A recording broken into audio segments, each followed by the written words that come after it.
comment? Certains disent par la lutte armée, d'autres disent par ceci ou cela. Mais les États-Unis d'Amérique, la fédération indienne, la fédération brésilienne, vous croyez que le président Barack Obama ose donner des instructions à l'État de Texas? Il ne peut pas. L'État de Texas est un État souverain à l'intérieur d'une fédération. Ils ont leur constitution. Ils ont accepté de mutualiser avec le reste de l'Amérique un certain nombre de domaines de compétences. Terminé. Obama n'ose pas toucher aux lois internes de l'État de Texas. Les Mormons dans l'Utah, ils ont leur système de gouvernance. New York est l'État libéral, Californie ultra-libéral. Des États conservateurs, des États qui n'ont rien à voir dans leur philosophie, vivent ensemble et gagnent ensemble au plan économique et constituent la Fédération des États-Unis d'Amérique. Donc quel est notre problème, nous, Africains? Le panafricanisme doit être clair sur une question. Le panafricanisme n'est pas une unité des États noirs. Un Cheikh Anta montrait que les Arabes, 3 Arabes sur 5 sont des Africains aujourd'hui. L'héritage du peuple arabe doit être réclamé par l'Afrique plus que tout autre continent. Donc de ce point de vue, l'unité arabo-africaine devrait être une réalité en Afrique. Les États-Unis d'Afrique devaient concerner tout le continent africain.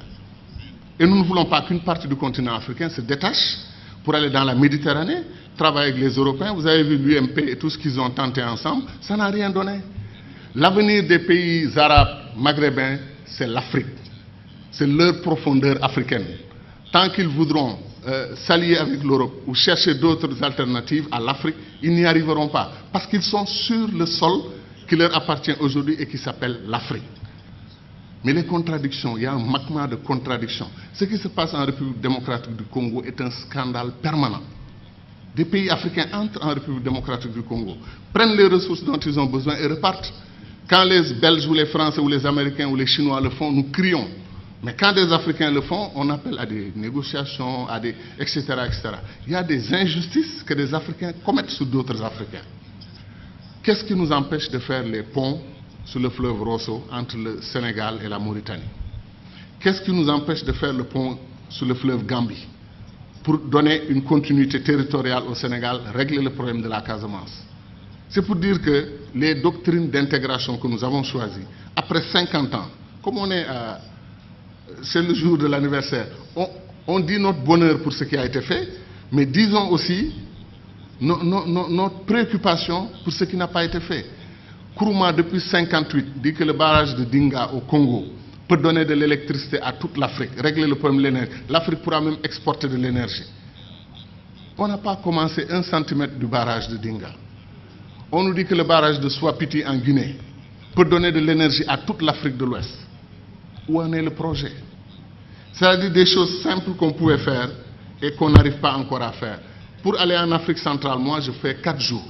1 jour de voyage, 1 ou 2 jours pour régler les affaires que je veux faire là-bas. Après c'est la bataille pour le retour. La dernière fois je suis allé à Douala, Air Sénégal a annulé son vol. Je suis resté 6 heures à l'aéroport. Et après on m'a dit que non, Air Sénégal n'a pas tout à fait annulé. Ils arrivent. On prend 2 avions et on dit qu'on a une compagnie aérienne. 2 avions, ou 2 avions et demi, parce qu'après on a un petit dash qui tourne les hélices, etc. Qu'est-ce qui nous empêche de mutualiser? Air Afrique a été une très belle expérience panafricaine. Depuis qu'on l'a perdu, il n'y a rien. Comme disait l'autre, on fait de la compétition ruineuse entre nous. Un pays africain refuse de prendre votre offre pour exploiter son pétrole, votre offre de 10%, il refuse. Vous traversez la frontière, un autre pays africain vous ouvre les bras, venez prendre. Pourquoi nous faisons des choses comme ça? Donc ce que nous disons, ce n'est pas de la théorie. Contrairement à le sentiment de certains amis dans la salle qui ont pensé que nous, on voulait faire un saut, un puissant saut vers le passé. Non, on veut faire un saut vers l'avenir. On veut accélérer l'histoire de ce continent parce qu'on peut le faire. Tout est à volonté d'homme. C'est les hommes et les femmes qui décident. Et nos dirigeants doivent entendre notre voix. C'est pour cela que les panafricanistes doivent se lever. Ils doivent s'organiser politiquement. Il y a des Africains panafricanistes qui votent pour des dirigeants anti-panafricanistes, qui ne veulent pas l'unité de l'Afrique. Ça n'a pas de sens. Je pense que les panafricanistes doivent être debout et faire entendre leur voix.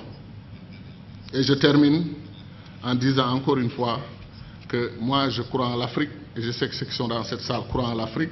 Ce qui me désole le plus, c'est que si on faisait un concours de ceux qui aiment l'Afrique, qui croient au potentiel de l'Afrique, il y a des chances que les Chinois, les Américains, les Brésiliens viennent avant nous autres Africains. Parce que ces gens connaissent. Ils savent ce qui se passe en Afrique. Ils savent que l'avenir du monde, Sarkozy, malgré la critique qu'il nous a faite ici, qui ne correspond pas du tout à l'histoire, qui est totalement fausse, que nous ne sommes pas assez entrés dans l'histoire. C'est nous qui avons créé l'histoire. C'est chez nous, en Égypte, que l'histoire a commencé. Et ça, j'y crois profondément. Pendant, comme disait Chantal, eux, l'Europe, ils étaient dans la barbarie. Mais Sarkozy, qu'est-ce qu'il a dit? L'avenir du monde se joue en Afrique. Il est important de nouer des alliances avec les Africains dès maintenant. Bien qu'il ne l'ait pas fait côté immigration. Mais je veux dire que c'est ça. L'avenir du monde se joue chez nous. On semble être les derniers à en être conscients. L'or, le diamant, le pétrole, chaque jour que Dieu fait, un pays africain se découvre pays pétrolier.